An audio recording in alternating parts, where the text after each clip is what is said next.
इसी तरह से एक बड़ी जबरदस्त चीज जो एजुकेशन में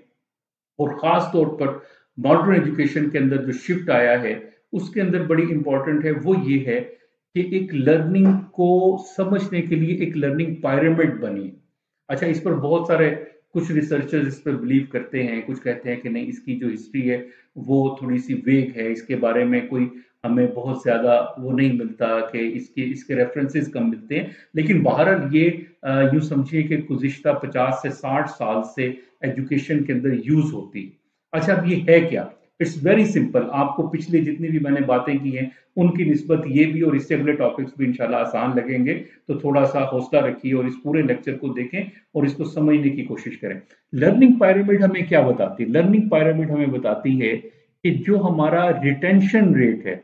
यानी हम किसी भी चीज़ को सीखते हैं, तो सीखने के बाद हम उसे कितना याद रख पाते हैं। 2 हफ्तों बाद, 3 हफ्तों बाद, 1 महीने बाद वो हमें कितना याद रह जाता है। तो ये लर्निंग पिरामिड हमें बताती है कि जिस चीज़ को सिर्फ़ हमने सुना होता है, लेक्चर होता है सिर्फ़, तो उस चीज़ को हम 5% यानी 5% से ज़्यादा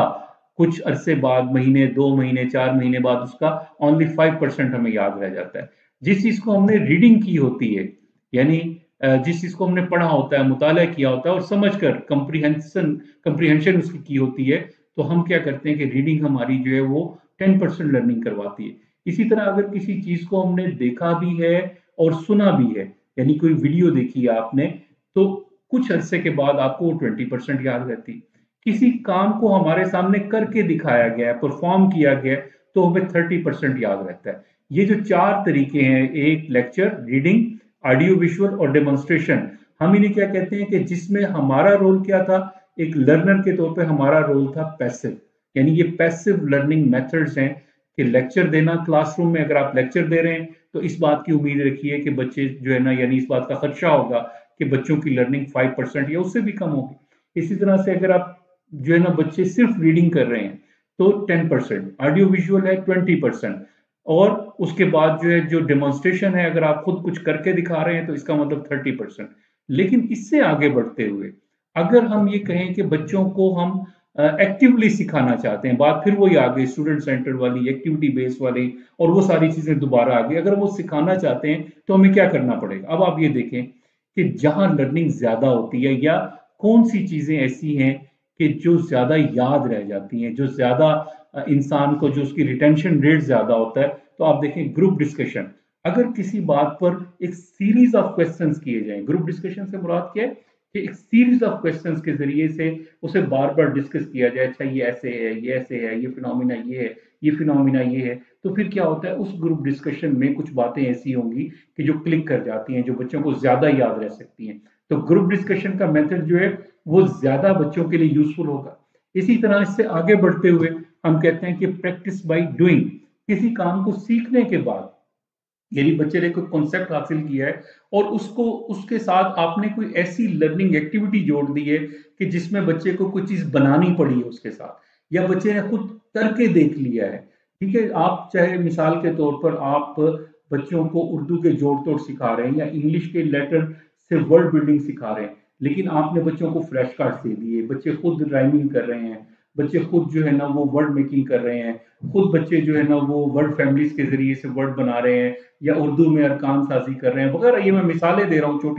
छोटी क्लासों की, इब्तदाई क्लासों की, ताकि बात समझ में आ सके। तो जिस नॉलेज को बच्चा किताब की बजाय खुद करके सीखता है, यानी ये भी हो सकता है कि आप कहें जी मैंने, जैसे बच्चों को नमाज पढ़ना आप सिखाते हैं, तो आपने डेमोन्स्ट्रेशन दिया, तो सिर्फ आपको देखकर देखकर हो सकता है बच्चे की जो लर्निंग है वो 30% हो। लेकिन अगर आप उसके साथ इस मेथड को जोड़ दें, यानी आप बच्चों की खुद से प्रैक्टिस भी करवा दें उसकी, और एक दफा नहीं बार बार प्रैक्टिस करवा दें, पहले अपनी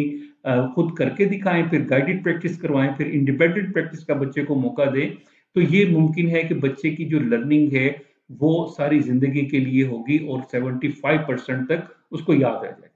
इसी तरह से एक और चीज ये लर्निंग पिरामिड हमें बताती है कि अगर आप लर्निंग को,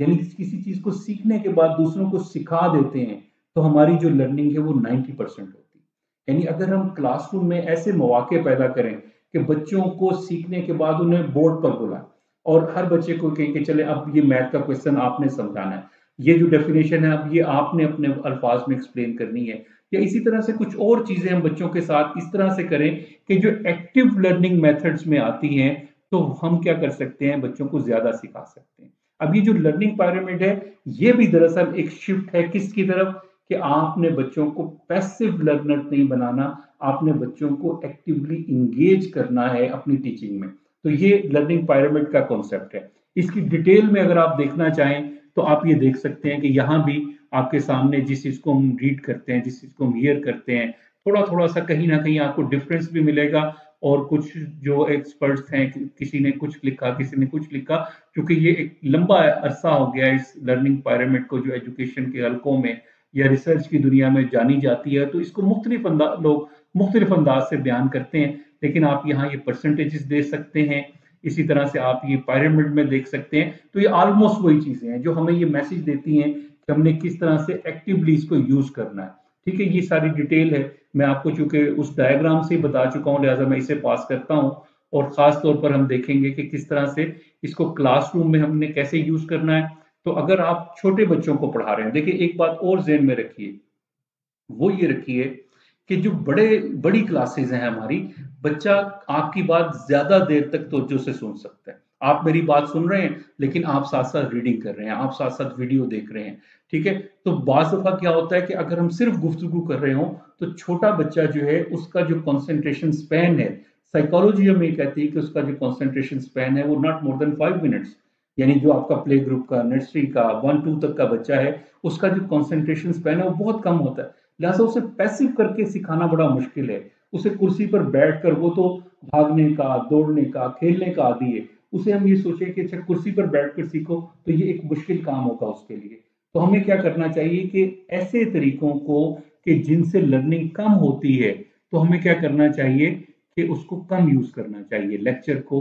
सिंपल रीडिंग को, अगर आप खुद रीडिंग कर रहे हैं, ठीक है, बच्चों के सामने कोई चीज आपने रीड कर दी है, या सिंपल आपने कहा, बाज लोग बड़ा इसका ख्याल करते हैं जी बस कुछ वीडियोस होनी चाहिए। तो आप यहाँ देखें कि लर्निंग पिरामिड हमें ये कहती है कि इन तीनों तरीकों से जो लर्निंग है वो 20% से ज्यादा नहीं। लेकिन अगर आप कोई चीज डेमोन्स्ट्रेट कर दें, बच्चों को खुद करके दिखा दें, को ग्रुप डिस्कशन करें, प्रैक्टिस बाय डूइंग करें, और खास तौर पर बच्चों को कहीं शौक शौक में, छोटे बच्चों को खास तौर पर आप उन्हें कहें भी आप आए और टीचर बने और ये करें ये करें, और आप टीचर की तरह पढ़ा कर देखें, तो बच्चे को जब बच्चा एक्सप्लेन करता है, मैं आपसे कहूंगा, आप में से जो लोग मतलब टीचिंग करते हैं, तो हम सब ये जानते हैं कि जब हम पढ़ते थे तो बहुत सारे कॉन्सेप्ट्स हमें क्लियर नहीं थे। लेकिन अब हम पढ़ाते हैं तो बहुत सारे कॉन्सेप्ट्स हमें उस वक्त क्लियर हुए हैं कि जब हम एज अ टीचर उसको पढ़ते हैं और पढ़ाने की कोशिश करते हैं। फिर हमारे ज़हन में आइडिया आता है, अच्छा ये टॉपिक तो ऐसे हो सकता था, ये कॉन्सेप्ट इस तरह से है, ये कॉन्सेप्ट इस तरह से है। तो ये सब चीज़ें जो है ना, हम उसमें साथ देखते हैं तो हम आगे चलते हैं। ठीक है, तो ये कहने का मतलब ये जो लर्निंग पिरामिड है, ये भी एक थ्योरी है, लेकिन इसकी एक बराह रास्त इम्प्लीकेशन है, इसका एक बराह रास्त असर है जो हमारी एजुकेशन पर, जो हमारे टीचिंग स्टाइल पर हो सकता है। बड़ी क्लासेस में आप लेक्चर दे सकते हैं, लेकिन उस लेक्चर को भी आपको ज्यादा एनरिच करना चाहिए, साथ साथ क्वेश्चनिंग के जरिए से, किसी विजुअल के जरिए से, थोड़ी सी डिस्कशन के जरिए से, ओपन एंडेड क्वेश्चंस करके, बच्चों की रिफ्लेक्शन लेकर, उसे हमें क्या करना चाहिए कि उसे डायनामिक बनाना चाहिए। ठीक है, इसी तरह से, लेकिन अगर हम छोटी क्लासों में हैं, तो फिर जो लेक्चर मेथड है वो नाकाम हो जाता है। उसमें बच्चों की चूंकि कंसंट्रेशन नहीं रहती, फोकस नहीं रहता, लिहाजा छोटी क्लासेस में बहुत ज्यादा खड़े होकर और सिर्फ जुबानी गुफ्तगू करने से हमें क्या करना चाहिए, थोड़ा सा उससे अवॉइड करना चाहिए। और ज्यादा क्या करना चाहिए, ज्यादातर बच्चों को इंगेज करके, कभी बच्चों के आप हाथ खड़े करवा रहे हैं, कभी आप बच्चों से क्वेश्चंस कर रहे हैं, कभी बच्चे आपके क्वेश्चन के आंसर दे रहे हैं, कभी बच्चे किसी काम को कर रहे हैं, फ्लैश कार्ड्स यूज कर रहे हैं, बच्चे जो है ना वो कोई प्रैक्टिकल एक्टिविटी कर रहे हैं, तो उससे क्या होगा कि बच्चों की जो लर्निंग है वो